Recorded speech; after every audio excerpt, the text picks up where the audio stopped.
అప్పుల బాధలు వెంటాడుతున్నాయా? అయితే 6 JVR వారి జాతిరత్నాలు ధరించండి.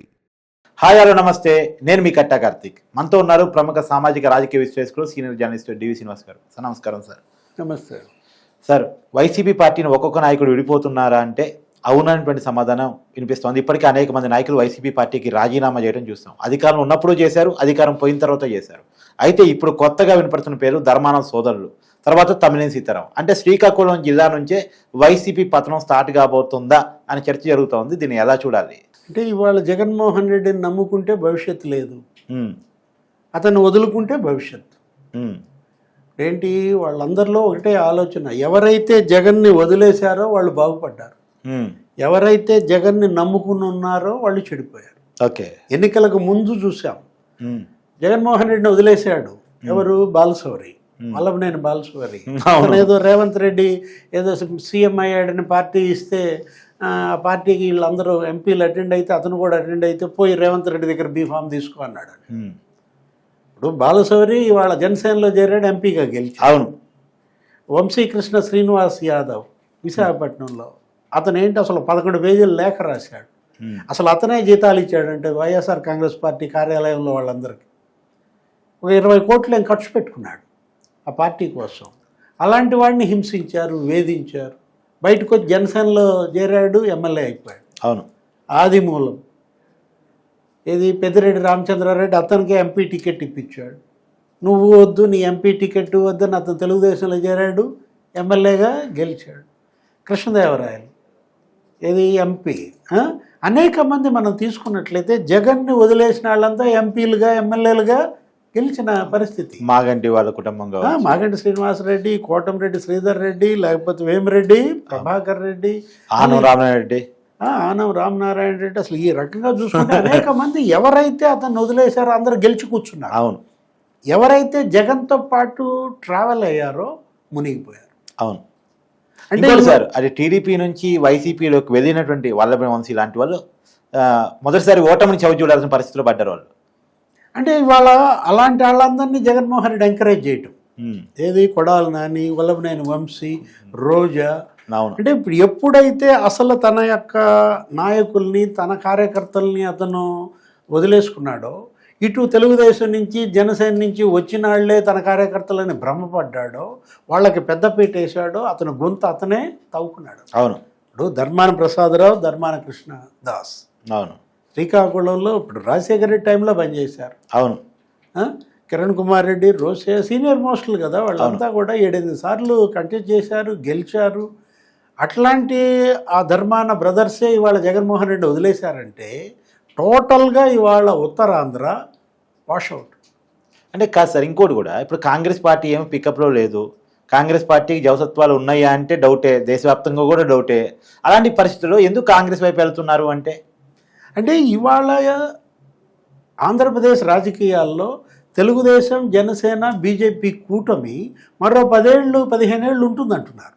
ఉమ్, ఇంకో 10 ఏళ్ళు ఈయనే సీఎం అని ఎవరు ప్రకటించారు? పవన్ కళ్యాణ్ ప్రకటించారు. అవును. ఈ పరిస్థితుల్లో వాళ్ళ ముగ్గురిని తట్టుకోవాలన్నా, నిలబడాలన్నా ఇక్కడ ప్రత్యామ్నాయం ఏముంది? ఇది మునిగే ఓడ, ఉమ్, ఇది తగలబడుతున్న ఇల్లు. ఇంకా దీంట్లో ఉంటే వాళ్ళు తగలబడిపోతారు. అందుకే వాళ్ళు ఇవాళ దూకేస్తున్న పరిస్థితి. ఇప్పుడు కాంగ్రెస్ పార్టీ ఇవాళ ఏంటి, అది వాళ్ళ స్వగృహం. అవును. గతంలో అందులో పనిచేశారు, జగన్మోహన్ రెడ్డి వైపు నడిచారు, జగన్తో పాటు నడిచారు. అవును. జగన్ కోసం ఈ వైసీపీ పార్టీలోకి వచ్చిన వాళ్ళు. వీళ్ళంతా ఇవాళ జగన్ ఫెయిల్యూర్. అతని వైఫల్యాలతో విసిగిపోయి వీళ్ళు వేరే పార్టీ వైపు చూస్తున్నారు. కొంతమందికి అసలు కూటమిలోకి ఎంట్రన్స్ లేదు, వాళ్ళు ఏంటి అటు పోలేరు. ఇక వెళ్ళాలి. మరి వాళ్ళందరికీ కూడా మరి ప్రత్యామ్నాయం కాంగ్రెస్ పార్టీ. ఎందుకంటే మనం అనుకున్నాం గతంలో మరి 45 సీట్లకే పరిమితమైన కాంగ్రెస్ని వాళ్ళ రాహుల్ గాంధీ 100 సీట్లకు తీసుకొచ్చాడు. అవును. అంటే భవిష్యత్తు అటు దేశంలో కానీ ఇటు రాష్ట్రంలో కానీ కాంగ్రెస్దే అంటూ సనాతన కాంగ్రెస్ వాదులంతా ఎవరైతే కాంగ్రెస్ను వదిలేసి వైసీపీలోకి వచ్చారో వాళ్ళంతా ఇప్పుడు స్వగృహ ప్రవేశం అన్నమాట. అంటే గౌరవం అన్న ఉంటుందేమో, వైసీపీ అంటే అది కూడా ఉండదేమో అన్న కారణం కావచ్చా? అదే కదా ఇవాళ మనం అంటోంది, తగలబడుతున్న ఇల్లు అన్నాం కదా, అందులో ఉంటే వీళ్ళు తగలబడిపోతారు కాబట్టి దూకేస్తున్నారు. సురక్షిత గమ్యస్థానాలని వెతుక్కుంటున్నారు. జగన్మోహన్ రెడ్డి చూశారు అవును ఏది ఇప్పటికి సంవత్సర కాలంగా ఆయన పనితీరుని అబ్జర్వ్ చేశారు. అవును అతనిలో మార్పు వస్తుందా అని ఆశించారు. ఇవాళ వేసారిపోయారు. అతనిలో ఇక మార్పు రాదు అని ధృవపడి దూకేస్తున్నారు అన్నమాట. ఎన్నికల ముందు వలసలే, ఎన్నికల తర్వాత వలసలే. మనం చూసాం. సొంత బంధువు అవును బాలినేని శ్రీనివాసరెడ్డి అవును రాజశేఖర రెడ్డి టైంలో మంత్రిగా చేశాడు, నీ టైంలో మంత్రిగా పనిచేశాడు, 4-5 సార్లు ఎమ్మెల్యే గెలిచాడు. అవును అట్లాంటి బాలినేని శ్రీనివాసరెడ్డి జనసేనలో జరిగిపోయాడు. అవును ఇతను డిప్యూటీ సీఎం ఎవరు, ఆళ్ళ నాని, అవును ఏలూరు. అసలు ఆ పార్టీ కార్యాలయం మూసేయటం కాదు, అది అసలు ఆ పీకేశారు జెండాలు. అతను తెలుగుదేశంలో చేరిపోయాడు. అవును ఆ? అంటే ఎన్నికల తర్వాత ఎంతమంది చేరారంటే మొత్తం మాజీ ఎమ్మెల్యేలు, ఎంపీలు, మంత్రులుగా చేసిన వాళ్ళంతా కూడా వెళ్ళిపోతున్నారంటే జగన్ ఇవాళ అతను నాయకుడిగా అన్ఫిట్. ఇక రాజకీయ పార్టీని రాబోయే 4 ఏళ్ళు కూడా ఆయన నడిపించలేడు. ఎందుకంటే అతను నాన్ సీరియస్నెస్. ఏది మనం చూసాం, అసలు రాష్ట్రంలోనే అతను నివసించకపోవడం.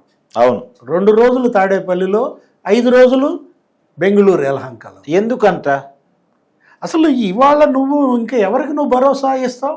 అదే ఇప్పుడు కష్టం వస్తే ఎవరికి చెప్పుకోవాలి?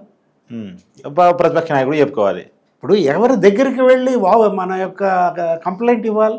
వాళ్ళ పార్టీ అధినాయకుడికి ఇచ్చుకోవాలి. ఒకవైపు అధికార పార్టీ మరి తెలుగుదేశం అవును ప్రజా దర్బార్లు పెడుతున్నారు, ముఖ్యమంత్రి వినతులు స్వీకరిస్తున్నారు, అవును వాళ్ళు నిరంతరం ప్రజల్లో ఉంటున్నారు. అవును జనసేన, అవును పవన్ కళ్యాణ్, అవును సార్. ఆయన ఒక పక్క సినిమాల్లో నటిస్తూనే వాళ్ళ మంత్రులంతా ఇవాళ వినతి పత్రాలు వాళ్ళ పార్టీ కార్యాలయాల్లో తీసుకుంటున్నారు. బీజేపీ కూడా. అంటే ఆ 3 పార్టీలు జనంలో ఉంటున్నాయి. జనంలో ఉండాల్సిన ప్రధాన ప్రతిపక్ష హోదా లేకపోయినా ప్రతిపక్షమేమో పారిపోతుంది. ఒకవైపు కేసులు, ఇంకోవైపు అరెస్టులు, జైళ్ళు, పరారవడం, హాస్పిటల్స్. అసలు ఈ పార్టీ ఉంటుందా, ఊడుతుందా? ఇతను అసలు పార్టీని నడుపుతాడా, కింద పడేస్తాడా? ఎందుకంటే ఇప్పుడు అసెంబ్లీకే పోవటం లేదు. అంటే సార్ ఇంకో వాస్తవానికి పార్టీ పెట్టినప్పుడు ఉన్న ఊపు మీకు తెలుసు. 2014 ఎన్నికల్లో 67 సీట్లు వచ్చాయి. 2019 ఎన్నికల్లో 150 సీట్లతో ఏకంగా అధికారం వచ్చింది. అది కూడా పెద్ద బ్రహ్మాండమైన మెజార్టీతోటి. అలాంటి పార్టీ ఒక్కసారి ఓటంతో క్లోజ్ అవుద్దా? మరి ఎందుకు వీళ్ళట్టు భావిస్తున్నారు అంటే, ఆ రోజు అతని వెంట అమ్ముంది, చెల్లు. అటు తల్లి చెల్లి ఇవాళ అతని దగ్గర లేరు. తల్లి మీద కేసేశాడు. అవును తల్లినే కోర్టులో దోషిగా నిలబెట్టాడు. అవును అమ్మకి ఇచ్చినటువంటి గిఫ్ట్ డీడ్ రద్దు చేసుకుంటున్నాను. అవును చెల్లిని ఇవాళ రోడ్డు పాలు చేశాడు. ఇది షర్మిల ఆస్తులు కూడా అతను మరి మింగుతున్నాడని చెడ్డ పేరు తెచ్చుకున్నాడు. మీరు చెప్పినటువంటి ఆ 65 సీట్లు వచ్చినప్పుడు, లేకపోతే 151 సీట్లు వచ్చినప్పుడు ఇతని తరఫున ప్రచారం చేసింది ఎవరు? అవును చెల్లి తల్లి. ఇప్పుడు ఆ రోజు నీ కోసం పాదయాత్ర చేసింది 3000 కిలోమీటర్లు. నువ్వు జైల్లో ఉంటే నీ పార్టీ జెండా నిలబెట్టింది. ఏం ఆమె రాజకీయంలో ఉండకూడదా? ఆమె కోరుకున్న పదవి నువ్వు ఆమెకు ఇవ్వకూడదా? అదేమంటే ఒక పెద్ద లాజిక్. ఒక కుటుంబంలో ఒకళ్ళే రాజకీయంలో ఉండాలి, ఇంకొకళ్ళు వ్యాపారం చేసుకోవాలి. మీ మేనమామ చేయొచ్చా రాజకీయం? రవీంద్రనాథ్ రెడ్డి. మీ కజిన్, నీ తమ్ముడు అవినాష్ రెడ్డి రాజకీయం చేయొచ్చా?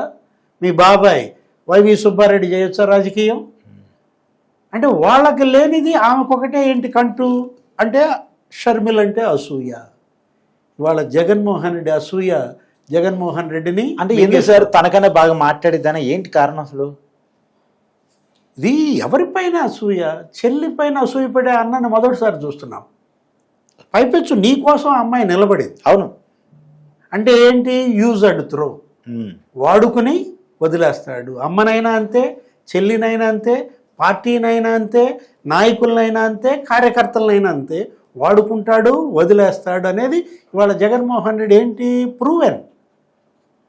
ఇప్పుడు కుటుంబంలో పరపతి కోల్పోయాడు, పార్టీలో పరపతి కోల్పోయాడు. ఎందుకంటే అందరూ వెళ్ళిపోతున్నారు. ఇప్పుడు తమ్మినేని సీతారాం అతను మారిపోతున్నాడు అంటున్నారు. ఇప్పుడు ఉత్తరాంధ్ర అసలు ఎక్కడుంది ఇంకా వైసీపీకి స్కోప్? ఇప్పుడు ఇంతకుముందు న్యూస్ అయితే సార్ బొత్స సత్యనారాయణ గారు కూడా మారిపోతారు, ఆయన జనసేనలోకి పోతారు కదా. టెక్నికల్గా ఎమ్మెల్సీ ఉంది కాబట్టి ఆగిపోతున్నారు, ఆ వార్త కూడా ఉంది గతంలో.